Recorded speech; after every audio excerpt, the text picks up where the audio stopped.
ঢাকাই সিনেমার জনপ্রিয় অভিনেত্রী অপু বিশ্বাস দীর্ঘ ক্যারিয়ারে একের পর এক ব্যবসা সফল চলচ্চিত্রে কাজ করে নিজেকে প্রতিষ্ঠিত করেছেন শীর্ষ নায়িকাদের একজন হিসেবে। দেশের নামকরা নায়কদের সঙ্গে জুটি করার পাশাপাশি বরেণ্য নির্মাতাদের পরিচালনায় অভিনয় করে তিনি পেয়েছেন আলাদা পরিচয় ও জনপ্রিয়তা।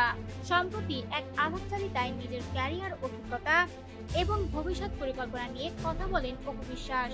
সেখানে তিনি জানান, একজন শিল্পীর জীবনে অনেক সময়ই পরিচালকই মূল ভূমিকায় থাকেন, কারণ একজন পরিচালকই একজন শিল্পীকে পর্দায় তুলে ধরেন এবং নতুনভাবে আবিষ্কার করেন। অপু বিশ্বাস বলেন, তার দীর্ঘ ক্যারিয়ারে তিনি বাংলাদেশের অনেক কিংবদন্তি নির্মাতার সঙ্গে কাজ করার সুযোগ পেয়েছেন। এর মধ্যে রয়েছেন এহয় মানিক, আমজাদ হোসেন, চাষী নজরুল ইসলাম এবং সোহানুর রহমান সোহানের মতো গুণী নির্মাতারা। তাদের সঙ্গে কাজ করার অভিজ্ঞতা তাকে সমৃদ্ধ করেছে এবং একজন অভিনেত্রী হিসেবে গড়ে তুলতে বড় ভূমিকা রেখেছে বলে তিনি উল্লেখ করেন। তিনি আরো বলেন, বাংলাদেশের প্রেক্ষাপটে তার অনেক স্বপ্ন ও প্রত্যাশায় ইতিমধ্যে পূরণ হয়েছে, তবে এখনও তিনি নতুন কিছু করতে চান, নতুন অভিজ্ঞতা অর্জন করতে চান। এই প্রসঙ্গে আসে কলকাতার খ্যাতিমান নির্মাতা সৃজিত মুখার্জির সঙ্গে কাজ করার বিষয়টি।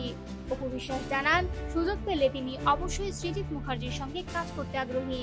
তার ভাষায়, যদি কখনো গল্পের প্রয়োজন হয়, সময় মিলে যায় কিংবা কোনো প্রস্তাব আসে, তাহলে তিনি সেটি গ্রহণ করতে চান। বর্তমানে অপু বিশ্বাস ব্যস্ত আছেন দুটি নতুন চলচ্চিত্র নিয়ে, দুর্বার এবং সিক্রেট। এর মধ্যে দুর্বারের প্রায় 60% এবং সিক্রেটের প্রায় 40% শুটিং ইতিমধ্যে সম্পন্ন হয়েছে। বাকি কাজগুলো নির্ভর করছে শিডিউল, সময় এবং প্রযোজনাগত বিভিন্ন বিষয়ের উপর।